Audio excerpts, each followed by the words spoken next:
খুব ভাল সঁহাৰি জনসাধাৰণৰ ভোটাৰ ৰাইজৰ। আমাৰ মই অনুমান কৰিছোঁ, যিখিনি আমি তথ্য পাইছোঁ, বৰক্ষেত্ৰী সমষ্টিৰ এভাৰেজ 86-87% ভোট পোল হ'ব। টাৰ্ণআউটটো খুব ভালে। এতিয়ালৈকে ডিটেইলছ ৰিপৰ্টটো অহা নাই। এইটো মানে সচৰাচৰ লোকসভাত ইমান পাৰ্চেণ্ট পোল নহয়, আৰু এইটো লক্ষ্য ৰাখি এটা মানে মই বিশেষকৈ বৰক্ষেত্ৰীবাসী ৰাইজক, ভোটাৰ ৰাইজক মই ধন্যবাদ জনাইছোঁ। আৰু এইটো গণতন্ত্ৰৰ কাৰণে এটা খুব শুভ লক্ষণ। মানুহে যিমানে মানে এই নিৰ্বাচনত অংশগ্ৰহণ কৰে, সিমানে গণতন্ত্ৰ শক্তিশালী হয় আৰু উপযুক্ত ব্যক্তিক নিৰ্বাচন কৰাৰ এটা সুবিধা থাকে। সেইকাৰণে মই গোটেই বৰক্ষেত্ৰীবাসী ৰাইজক মই ধন্যবাদ জনাইছোঁ, আৰু ভৱিষ্যতলৈও এনেকুৱা নিৰ্বাচনত ৰাইজৰ অংশগ্ৰহণ মই কামনা কৰিছোঁ। ৰাতিপুৱা যদিও প্ৰতিকূল বতৰ আছিল, বতৰ আচলতে প্ৰতিকূল বুলি মই নকওঁ, বতৰ অনুকূল।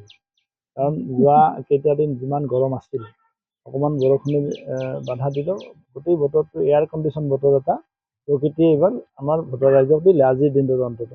গতিকে মই প্ৰতিকূল বতৰ বুলিয়ে কৈছোঁ, অনুকূল বতৰ বুলিয়ে কৈছোঁ।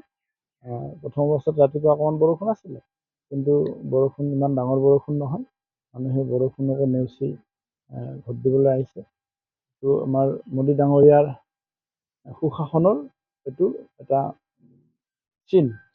ডক্টৰ হিমন্ত বিশ্ব শৰ্মা ডাঙৰীয়াৰ সুশাসনৰ প্ৰতিদান স্বৰূপে ৰাইজে গণতন্ত্ৰৰ প্ৰতি আস্থা প্ৰকাশ কৰিছে, আৰু চৰকাৰৰ কাম কাজত আস্থা প্ৰকাশ কৰিছে। সেইকাৰণে ভোট দিবৰ কাৰণে ৰাইজ ওলাই আহিছে। আপুনি কোৱা ধৰণে এই নিৰ্বাচনটো মোদীময় হৈ গৈছে।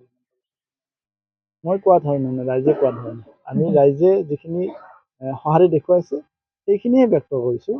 মই কোৱা ধৰণে নহয়তো, ৰাইজে কৈছে। এইটো ৰাইজে দেখুৱাইছে, ৰাইজৰ সঁহাৰি, ৰাইজৰ মিটিংবিলাকত ৰাইজৰ উপস্থিতি, আৰু মানে যি ধৰণে আপোনালোকেতো ৰাইজৰ মতামত লৈছে, আৰু এই গোটেই কথাখিনি অহা 4 জুন তাৰিখে আখৰে আখৰে পলিয়াব। মুখ্যমন্ত্ৰীগৰাকী প্ৰায় 300তকৈও অধিক সভা কৰিছে, 800জন ৰেলী কৰিছে। মুখ্যমন্ত্ৰীগৰাকীৰ এই বিষয়ে আমি যদি কওঁ, ক'লে শেষ নহ'ব। তেওঁৰ আপোনালোকে অকল শাৰীৰিক পৰিশ্ৰমটোৱেই তেওঁৰ পৰিশ্ৰম নহয়, তেওঁৰ বুদ্ধিদীপ্ততা, তেওঁৰ দূৰদৰ্শিতা, সকলো জাতি জনগোষ্ঠীৰ প্ৰতি তেওঁৰ ন্যায়, আৰু অসমখনক আগুৱাই নিয়াৰ কাৰণে তেওঁৰ যিটো সুপৰিকল্পনা, আৰু তাৰ লগে লগে শাৰীৰিক পৰিশ্ৰম।